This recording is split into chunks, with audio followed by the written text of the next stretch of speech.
Assalamu alaikum урматтуу мекендештер. Кутман кеч.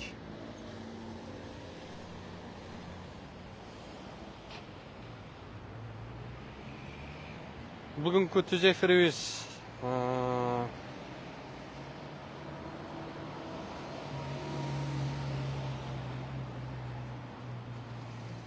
өзүңүздөргө белгилүү болгон Түп районундагы жаратылыш кырсыгы тилсиз жоонун кесепетине болгон жагдайда кайдыгер карабай ар бирибиз өзүбүздүн көмөгүбүздү көрсөтүп салым кылуу максатында түз эфирге чыгып атам.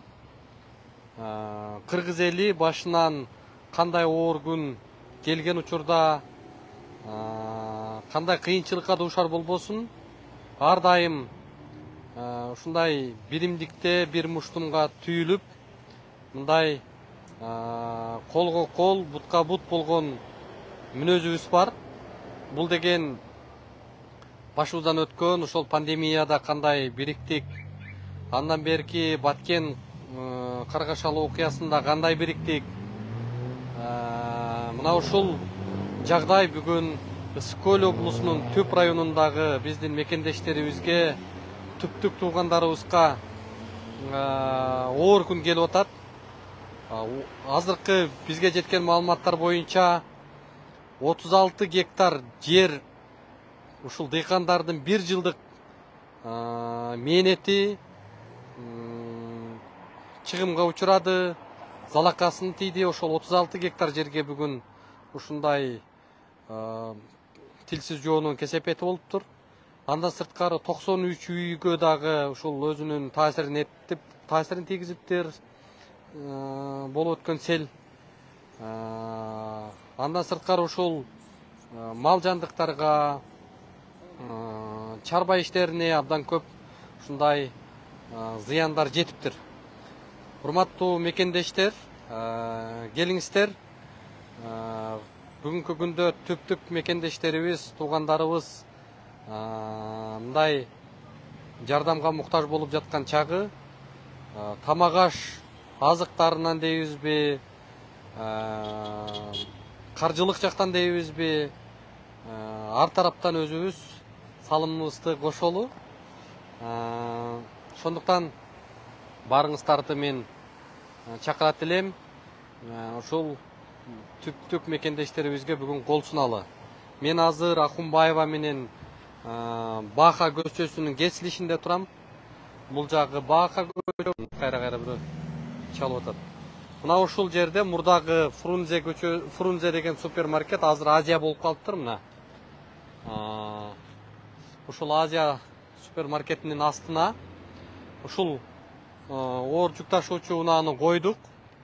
Гуманитардык жардам алгачкысын ушул толсо жеткизип, өзүбүз көзүбүз менен көрүп,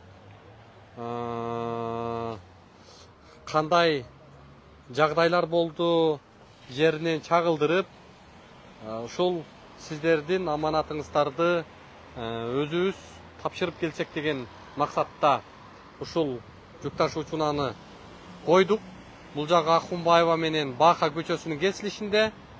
Келиңиздер, жардам колун сунуңуздар, көмөгүңүздөрдү көрсөтүңүздөр. Бул жактагы реквизиттерге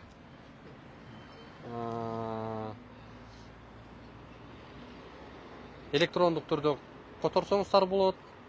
Баарысын жоопкерчиликти, аманат ээлерин жеткизүүнү мен өзүм кепилдейм.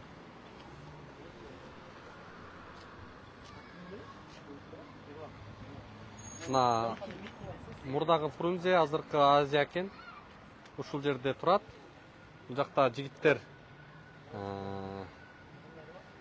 кызматта. Келиңиздер туугандар. Өзүңүздөрдүн салымыңыздарды коштоңуздар.